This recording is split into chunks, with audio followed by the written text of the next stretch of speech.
Morning મિત્રો, મસ્ત મજાની સવાર થઈ ગઈ છે અને વાગી ગયા છે 7:30 વાગી ગયા છે અત્યારે. અને આપણે હવે છે એ હોટલમાંથી ચેક આઉટ કરવાનું છે. જો આ હોટલ હતી, બહુ મસ્ત હોટલ હતી, બધી સારી એવી સુવિધા હતી. અને કાલે આપણે છે એ રાતે અહીંયા વણી પહોંચ્યા હતા. આ જગ્યા છે, આ લોકેશન છે એ વણીનું છે મિત્રો.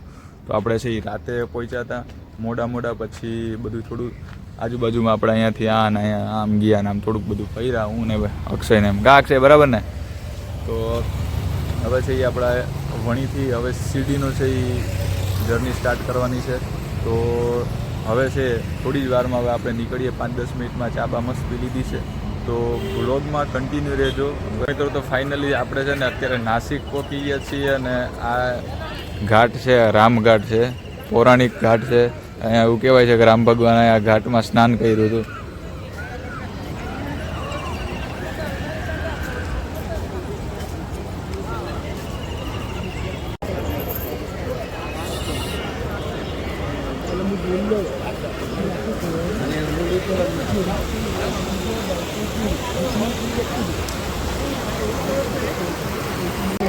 આ ગૌતમ ઋષિ અહીંયા આવો, જોઈ લો.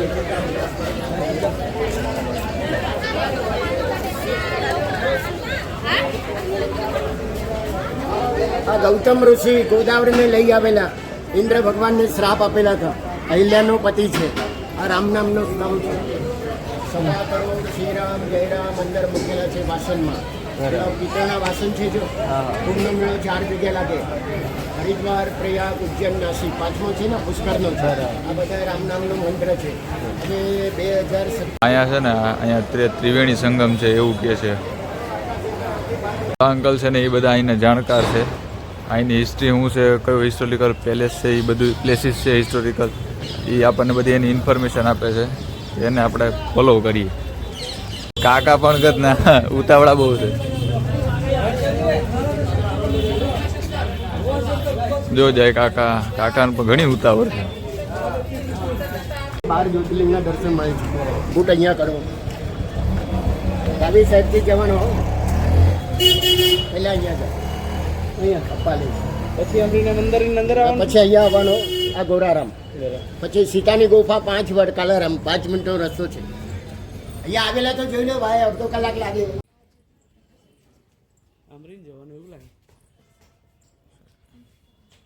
આ છે કપાલેશ્વર મહાદેવનું મંદિર. અને જો આની આ હિસ્ટ્રી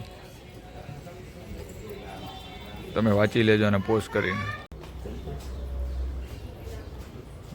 મંદિર બહુ મસ્ત જૂનવાણી છે ને.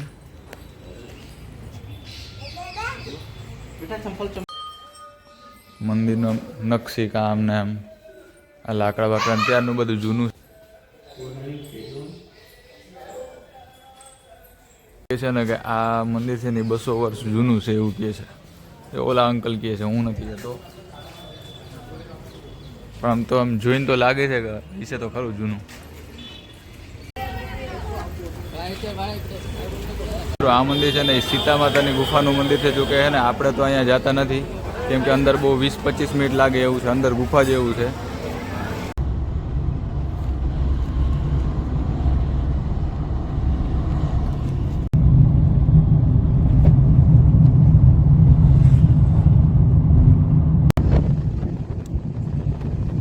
11:26 અને ફાઇનલી મિત્રો આપણે ત્રંબકેશ્વર મહાદેવે પહોંચી ગયા છીએ. અને જુઓ તમે અહીંનો નજારો.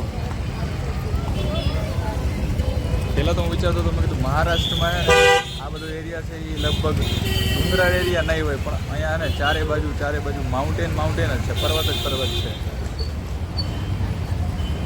તો આ છે મેઇન ગેટ અને અહીંયાથી એન્ટર થવાનું છે. અહીંયાથી મને લાગે ને લગભગ 1 કિલોમીટર જેવું દૂર છે.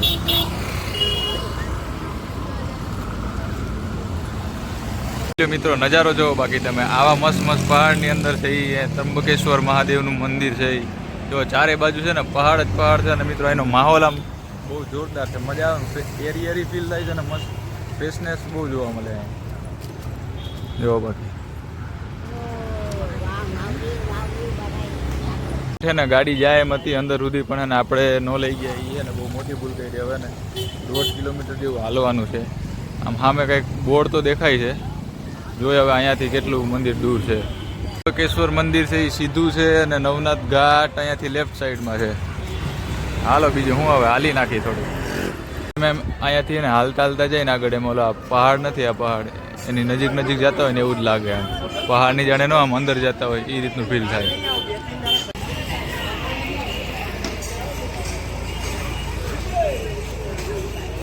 આ ત્રંબકેશ્વર મહાદેવનો મહાદ્વાર છે. 12 જ્યોતિર્લિંગમાંનું એક મંદિર અહીંયા આ છે ને આ જૂનું મહાદેવનું મંદિર છે. મેન જે મંદિર છે ને એ આ સાઈડ છે પણ અહીંયા છે ને દર્શન થાય એમ નથી, બહુ ભીડ હતી. જોકે મૂળ મહાદેવ મંદિર છે અહીંયા બિરાજમાન હતા, પછી ઓલી સાઈડ ઓલું બનાવ્યું મંદિર કે જો આના દર્શન કરી લ્યો તમે.